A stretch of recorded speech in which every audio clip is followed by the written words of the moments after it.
ఇదే కదా నీ కథ ముగింపులేనిదై సదా సాగదా.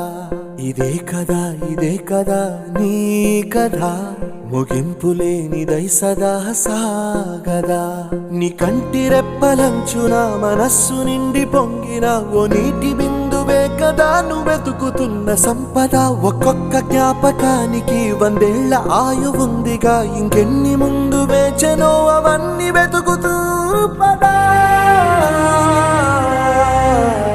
మనుష్యులందు నీ కథ మహర్షిలాగా సాగ